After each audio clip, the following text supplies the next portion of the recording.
William Morrow and HarperAudio present The Raven and the Rose, a novel by Susan Wiggs, performed by Ashford Macnab.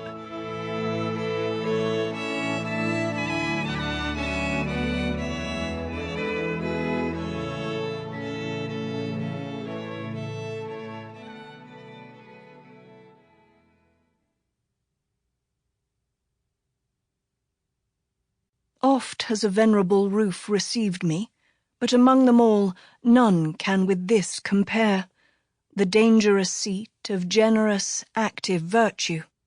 What though frost rain everlastingly, and ice and snow thaw not, but gather, there is that within which, when it comes, makes summer.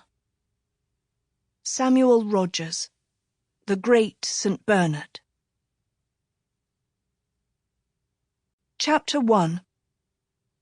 Hospice of St. Bernard, Switzerland, March 1800. The urgent yelp of a dog broke through the frosty alpine twilight. In the main building of the hospice, Lorelei du Clerc looked up sharply from the medical treatise she was studying. Across the lamp-lit room, Father Anselme dozed in a fraying horsehair chair. She hated to disturb him. His evening nap was one of his few concessions to age. Over the howl of the wind, more yelps echoed across the ice-crusted hospice compound. Lorelei snapped her book shut and hurried to the monk's side. She had to wake him. The dogs were never wrong. "Father Anselme?" She shook him by the shoulder. The musty smell of old wool rose from his habit. "Father Anselme, wake up!" He straightened, blinked and cleared his throat. "What's that?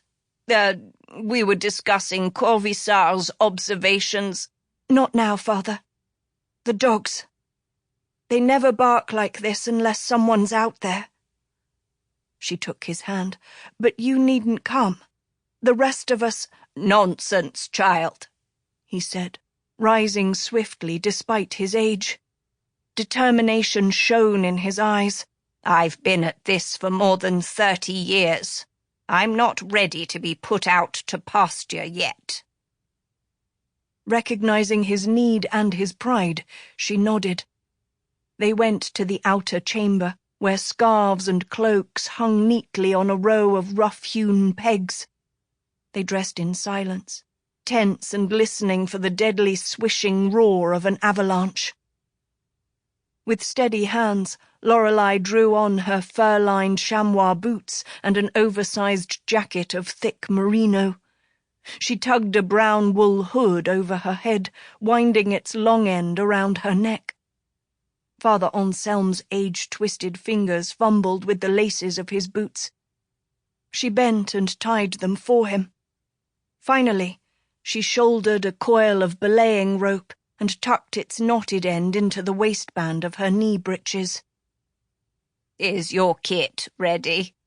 Father Anselme asked, his voice muffled by the cavernous cowl he'd drawn over his white hair. "Always, Father." She donned the rucksack containing her medical supplies while the canon went to the iron stove and filled a canteen with a mixture of wine and tea. "Still, I wish you'd stay here." He held up a hand. "Don't keep me from my mission, Lorelei. Please." Father Julian entered the hall. "It's not a likely night for travellers."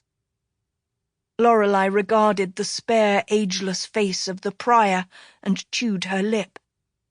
"But you'll ready the infirmary, just in case?" "Of course." They walked to the door.